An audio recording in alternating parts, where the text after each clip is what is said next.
Podem, la seva diputada, il·lustre senyora Beatriz Gascó.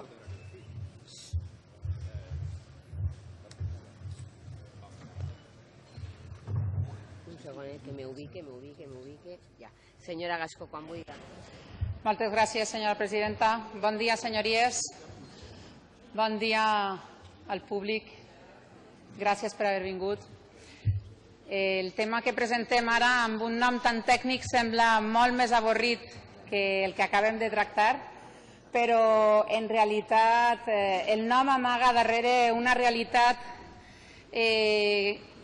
desconeguda moltes voltes i a la que se li ha donat l'esquena d'alguna manera a l'estat espanyol en els últims anys, perquè malgrat haver sigut una de les reivindicacions més freqüents de les organitzacions agràries, ramaderes i de pesca de tota la Unió Europea, la necessitat d'implementar polítiques que ajuden als xicotets productors i a les xicotetes productores d'aliments a millorar les seues oportunitats comercials, malgrat aquesta reivindicació ha estat sempre present, perquè una de les opcions que els permeten augmentar la seva renda és, sens dubte, la venda directa i dels seus productes, ja siguin frescos o elaborats. L'elaboració de productes alimentaris transformats estan regulats a la Unió Europea pel que es coneix com el paquet higiènic sanitari, format per 3 reglaments, el 852, el 553 i el 854 de l'any 2004, dia que, malgrat aquests 3 reglaments es van aprovar en l'any 2004 i a pesar que convidaven clarament a establir adaptacions de la normativa per aplicar principis de flexibilitat, malgrat han passat 12 anys d'ella, encara no hi ha hagut accions en aquell sentit ni des de l'administració central, que és qui té de debò la competència i qui compta amb una agència especialitzada com la Ecosan, l'Agència Espanyola de Consum i Seguretat Alimentària i Nutritiva, ni des de l'administració autonòmica s'ha cobert aquest buit, deixant en l'abandó els que intenten guanyar-se la vida produint melmelades, pans, formatges, adobats o empotits, conserves de peix, de verdures o de carn, tots ells de forma artesanal, ja siga a partir dels seus propis productes o comprant-los a un altre xicotet productor o a una altra xicoteta productora. Avui volem aportar així les nostres propostes i estic molt contenta d'haver arribat a un consens amb la resta de grups. Crec que és un gran pas que finalment hi hagi unitat per part de totes les forces polítiques per recolzar a la xicoteta producció. I volem aportar propostes per a donar solució a aquest problema de buit en l'adaptació de la normativa europea, assumint que la flexibilitat és una capacitat atorgada tant a les empreses alimentàries, especialment les xicotetes, com a les autoritats competents.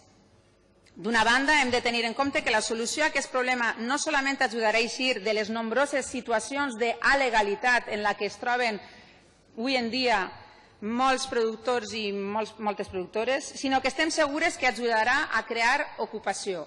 Una ocupació especialment necessària en les zones rurals, on les oportunitats són molt escasses i on ens consta hi ha un gran interès per desenvolupar projectes de creació de xicotets obradors per a la transformació d'aliments. Reconeixem el treball que ja s'està fent en aquest sentit per part de les conselleries de Sanitat i d'Agricultura, però creiem que és necessari donar-li una espenta per a donar solució definitiva al problema que aquest buit causa al sector agropecuari i de la pesca artesanal.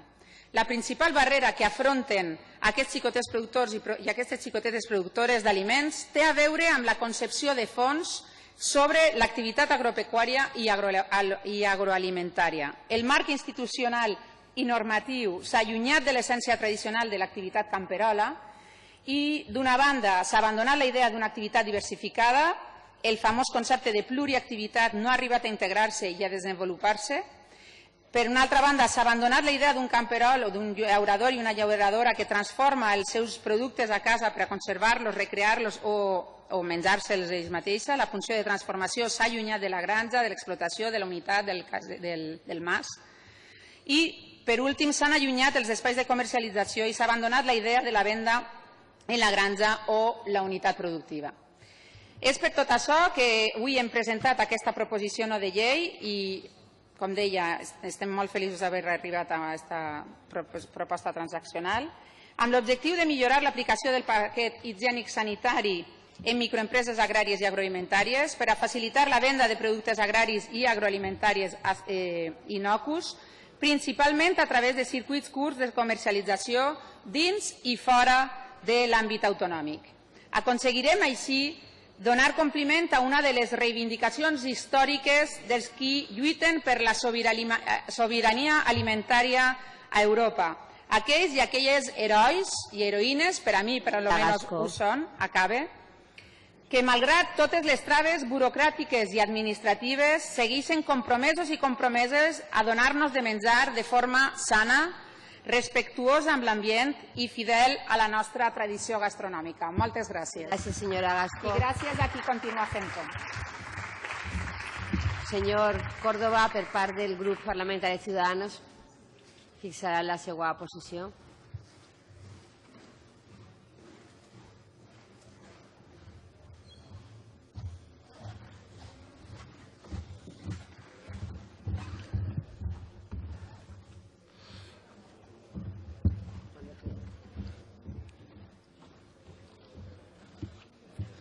Muchas gracias, señora presidenta.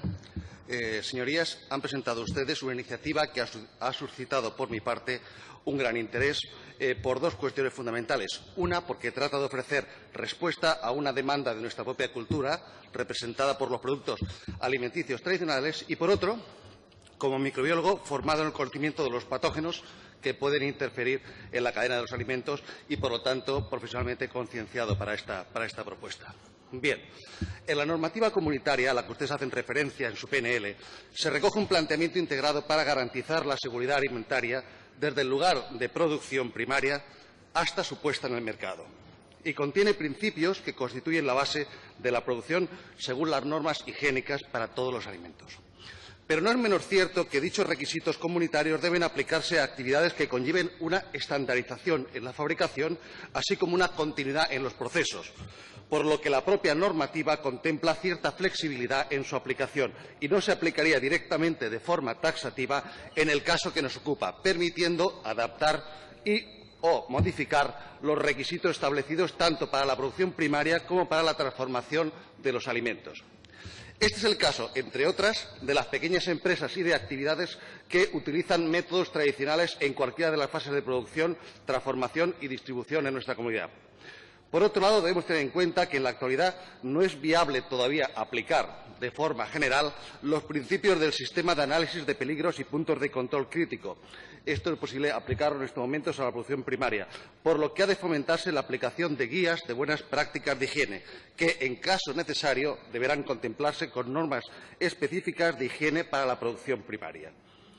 Los preceptos sobre flexibilidad que se contemplan en la normativa europea se traducen en conceder ciertas excepciones y en la realización de adaptaciones de ciertos requisitos exigidos en la normativa.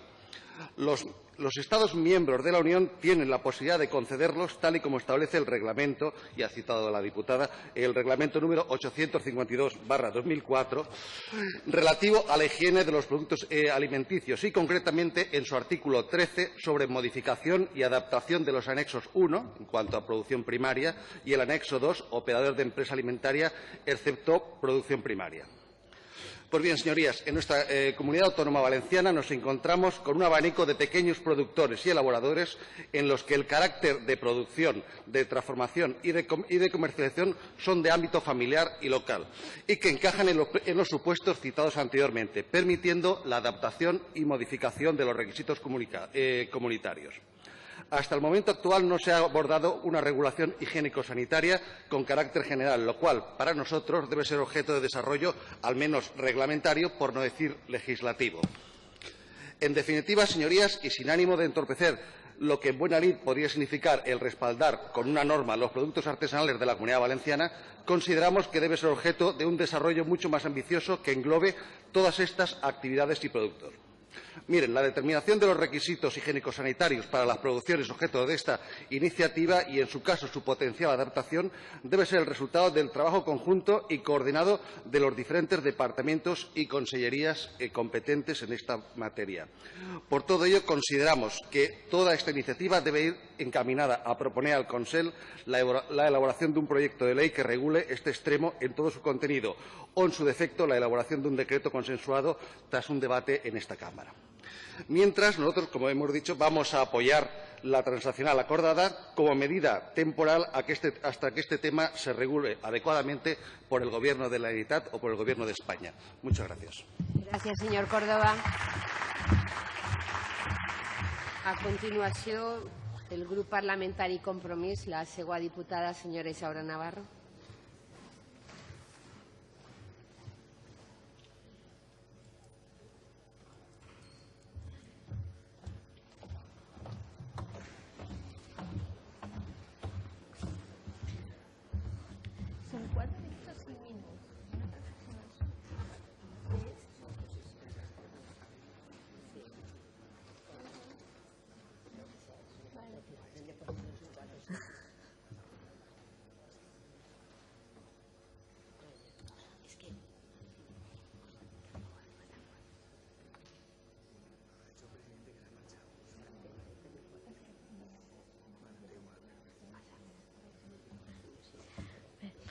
Gràcies, senyora presidenta.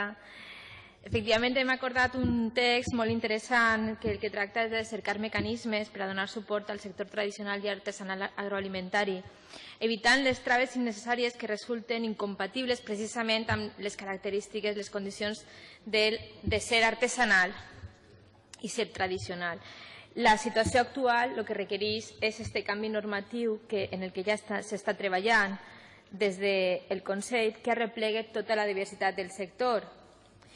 Les activitats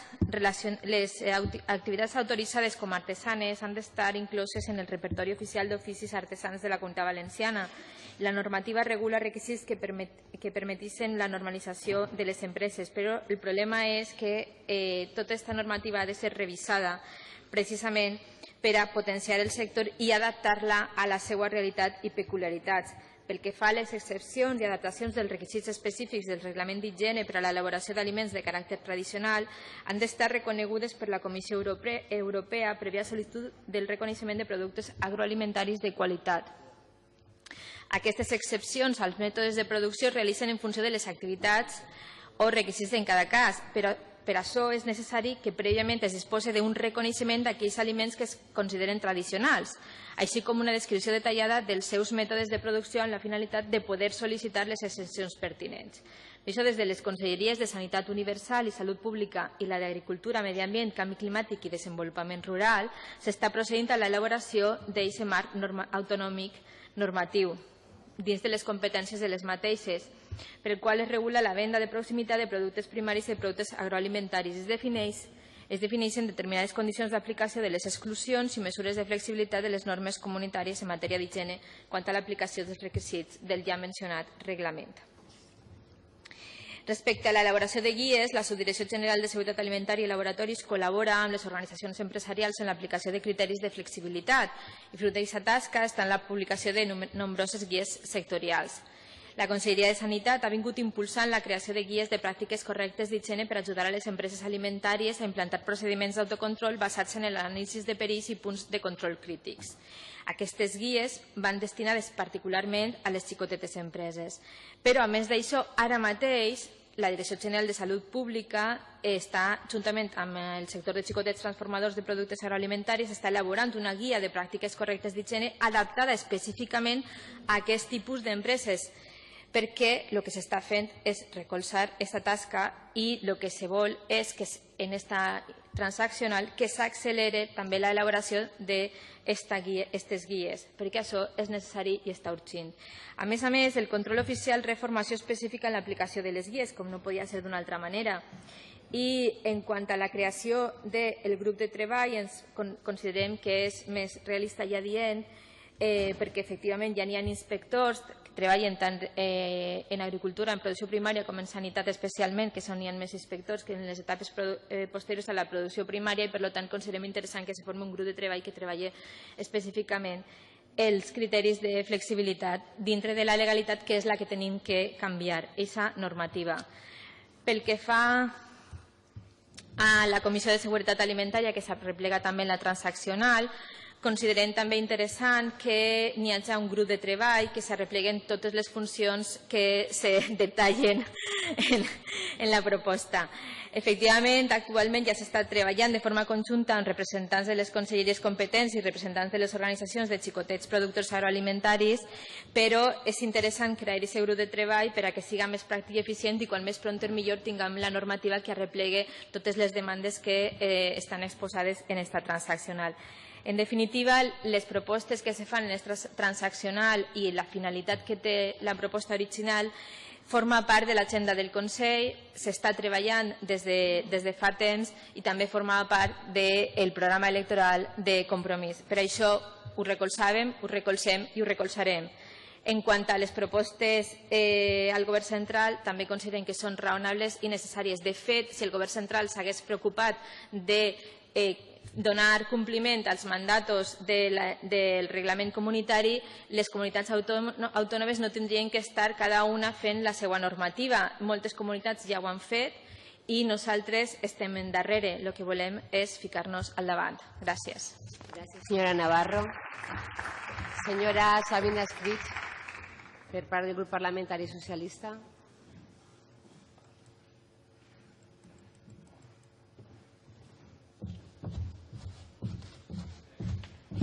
Moltes gràcies, presidenta. Senyories, no n'hi ha cap dubte que els aliments posats a disposició de la ciutadania han de ser segurs i s'han d'ajustar als paràmetres de qualitat legítimament exigibles. El concepte de seguretat alimentària ja va més enllà del que es considerava fa uns anys. Ha adquirit un sentit més ampli i que va més enllà de la inocuïtat dels aliments.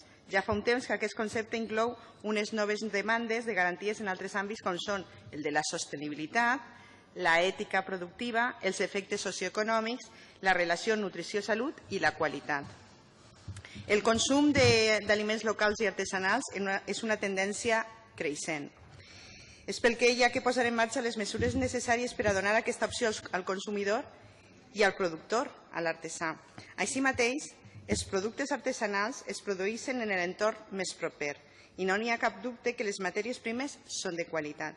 Solen ser circuits curts perquè el productor i el consumidor estan connectats, pel que es dinamitza el món rural, és a dir, l'economia local. No cal oblidar que amb els productes artesanals locals o de proximitat també es pretén la recuperació d'àrees rurals, reorganitzant la diversitat local de cultius i xicotetes empreses d'alimentació, una millor redistribució dels guanys dins de la cadena agroalimentària a favor dels agricultors, ramaders i artesanals, aportant aliments sans i frescs als consumidors. Així com que també pretén aconseguir que recursos econòmics queden dins la comunitat, en invertir en productes de mercats locals o de comerços de la zona, generant ocupació local i pretenent la supervivència dels llauradors, ramaders i artesanals. I no cal oblidar que tot això contribueix a una alimentació més sana, més equilibrada i més lligada als hàbits alimentaris tradicionals. Així mateix, com he dit abans, la demanda d'aliments produïts localment i de manera respectuosa amb l'entorn s'està disparant per tot arreu. Cal destacar experiències com l'agricultura sostenible, ecològica o la venda directa tant en mercats locals com en les mateixes explotacions. Aquestes formes de comercialització directa representen la reconstrucció de sistemes alimentaris locals ocupant una posició, la del gènere fresc i de gran qualitat en connexió amb el llaurador o ramader, amb el consumidor directe, que no pot ser substituïda per les anònimes multinacionals. Però no n'hi ha que oblidar que els xicotells productors es tenen que afrontar en la majoria dels casos a normes pensades per a empreses multinacionals, un entramat burocràtic complicat de seguir pels llauradors i ramaders i artesans que mantenen una xicoteta producció. Per això, molts xicotets artesans encontren dificultats per a donar una sortida als seus productes, amb tota la normativa i els requisits higiènics sanitaris presents en els reglaments. És molt fàcil d'entendre. No es poden demanar els mateixos requisits a una xicoteta formatgeria tradicional que a una gran cadena de productora de formatges. I la normativa europea, com ja s'ha dit abans, permet la flexibilitat de manera que el que hi ha que fer és implantar de les excepcions i adaptacions identificades com a necessàries i que són de competència estatal, tal com assenyala aquesta proposició en la transaccional. Senyories, queda molt per fer i si volem un consum de productes artesanals locals i de proximitat, també tenim que legislar, programar, actuar i posar en marxa accions per a millorar i potenciar el consum de productes locals i artesanals. Amb esforç, treball i els compromisos adquirits, totes i tots podem caminar cap a la defensa dels nostres i de lo nostre, treballant per aconseguir la flexibilitat en la normativa i posant altres mesures per a poder impulsar els nostres productes artesanals locals i de proximitat. Com he dit abans, la defensa dels nostres i de lo nostre, els nostres productes valencians. Moltes gràcies. Gràcies, senyora Escrit. Senyor José Ramón Calpe, per part del grup parlamentari popular.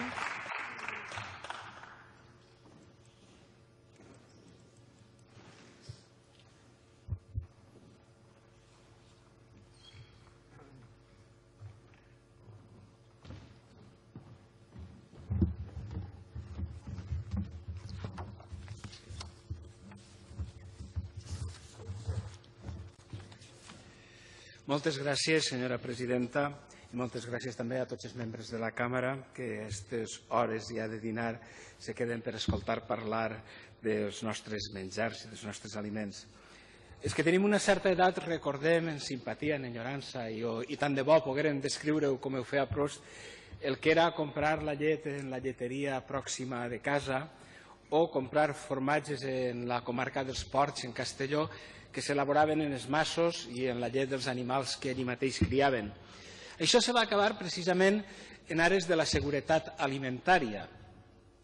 Però aquesta Unió Europea que tot ho regula, que proclama la llibertat de mercat, que vol premiar la iniciativa privada, però que de vegades crea reglamentacions tan estrictes que no fa sinó complicar la vida a qui de veritat té una iniciativa, tenia unes normes que calia superar. Ja es va donar compte fa temps i per això el reglament al que s'han referit alguns dels que m'han antecedit, en concret el reglament 2074 de 2005, preveu una sèrie d'excepcions a normes en l'elaboració d'aliments, en el seu emmagatzemament, en tot el que fa a la cadena alimentària. I aquestes excepcions són les que cal desenrotllar així. Ja s'ha denunciat que malauradament han passat 11 anys des d'aquella reglamentació, l'Estat no ho ha abordat, algunes comunitats autònomes sí, per exemple, les Illes Balears l'any passat van aprovar un decret molt interessant, precisament, sobre el catàleg d'aliments tradicionals, i per això és molt oportuna la iniciativa que havia plantejat el grup Podem i que tots anem a recolzar després de millorar-la en les aportacions que tots hem fet. He de dir que quan es va presentar la iniciativa, quan va arribar a les meves mans, vaig comprovar dues coses, que la senyora Gascó és molt treballadora perquè elabora molt bé les coses, però també, i ho he manifestat aixina, que probablement era una iniciativa massa reglamentista. Nosaltres per això havíem presentat una esmena molt més general, també en la línia del que proposava el grup Ciutadans, i me sume a lo que ha dit el senyor Córdoba, una esmena que dia que s'elabora el catàleg, que se regulen les excepcions, però que siga la iniciativa legislativa del Consell qui prepare la norma en el rang que corresponga, probablement un decret seria prou, o un projecte de llei, com es proposava. Però bé, anem a aprovar una iniciativa que al Consell no sols li diu això, sinó que li diu moltes coses concretes i moltes molt interessants. No vaig a repetir el discurs de la senyora Navarro, que les ha citat i que, per tant, no cal ara reiterar-ho. També és veritat que esperem que el Consell s'ho agarre en ganes, perquè un Consell que no ha presentat cap projecte de llei fins a data molt recent en aquestes Corts no pareix un Consell que tinga una gran agilitat a l'hora de legislar. Sortosament, el projecte de llei que últimament ha entrat ve de la conselleria que ha de dur la iniciativa en això, que és el de pesca marítima i aqüicultura. De manera que esperem que aquesta conselleria, que ha sigut la més diligent en iniciatives legislatives, arreplegue aquesta iniciativa i ho fas bé. Però esperem que la arreplegue, perquè en tota la negociació d'esta iniciativa i en tota la transacció ha hagut una cosa que en algun moment m'havia preocupat, i és que al final instem al govern central a que, lògicament, desenrotllara i regulara les excepcions que li permetís el reglament comunitari de 2005. Però això no pot ser una excusa, dient que és una competència estatal, que ho és relativament, no pot ser una excusa per a que el Consell de la Generalitat abandoni el que és la seva missió. Sortosament, el punt primer de la iniciativa ho deixa ben clar. Li reitera a la nostra Generalitat, al nostre Consell, que té que resoldre amb celeritat la regulació en l'àmbit de la Comunitat Valenciana de les excepcions, que per una altra banda el reglament de 2005 ho deixa molt obert, perquè quan parla en l'article 7 d'aquestes excepcions diu que certament se poden reconèixer aliments tradicionals reconeguts per normativa estatal, regional, inclús local. Per tant, jo crec que n'hi ha una competència clara, perquè la dona l'Estatut d'Autonomia en matèria d'agricultura i ramaderia, que deu incloure, lògicament, la traçabilitat dels aliments i l'elaboració dels aliments a partir dels productes agraris i ramaders, i que, per tant, el Consell deu, com se li demana en la resolució que anem a aprovar, o que ja hem aprovat, millor dit, deu amb celeritat acometre aquesta tasca, sense prejudici que, lògicament, el govern de la nació, que veurem quan està constituït, esperem que pront i en sentit contrari al que ha desitjat, així este matí algun portaveu, i espero que estigui al capdavant el Partit Popular, també esperem que acometa aquesta tasca. Moltes gràcies. Gràcies, senyor Calpe. Arribat a aquest moment, anem a suspendre la sessió fins les 5 de la vesprada.